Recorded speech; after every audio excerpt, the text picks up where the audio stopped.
আল্লাহ নামাজের জন্য ডাকে না। এই উম্মতকে এতটুকু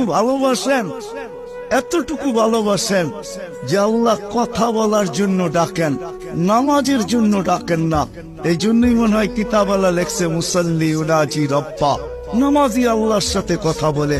রাত্রটা যখন পার হয়ে যায়, সুবে সাদেক যখন হয়ে যায়, তো আল্লাহ চিৎকার দিয়ে মনে হয় বলতে থাকেন, রাতটা পার হয়ে গেল, তোর সাথে কথা হইল না, জলদি একটু উঠ না, একটু আয় না, তোর সাথে একটু কথা বলি না। আবার যখন সকালেরটা ফজরেরটা শেষ হয়ে যায়, আবার দুপুর আসে, তখন যেন আল্লাহ বলতে থাকে, সেই সকালে কথা হইল, এখন তো দুপুর হয়ে গেল, তোর সাথে কথা হয় না, একটু আয় না, দুপুরে একটু কথা বলি না।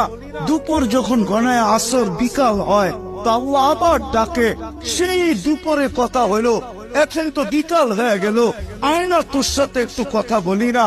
বিকালের পরে যখন সূর্য ডুবে যায়, তো আল্লাহ আবার বলে, সেই বিকালে কথা হইলো, আর সূর্যটা ডুবে গেল, এখন তো রাত্রই হয়ে গেল, আয় না, তোর সাথে একটু কথা বলি না, যেটাকে মাগরিব বলে। আপনি বলবেন এশারের সময় কেন কথা বলে? আমার মন বলে এশারের সময় মনে হয় এই জন্য কথা বলেন যে একটু পরেই তো ঘুমায়া যাবি, কাল সকালে উঠাইলে তো উঠবি, যদি না উঠাই তো আর কোনোদিন উঠা হবে না, চিরদিনের জন্য নিদ্রা হয়ে যাবে, তোর সাথে আমার কথাও হবে না, একটু পরে তুই ঘুমায়া যাবি। আয়না শেষমেশ তোর আর আমার একটু কথা হইয়া ঘুমা। আমার তো মনে হয় আল্লাহ কথা বলার জন্য ডাকে, নামাজের জন্য ডাকে না।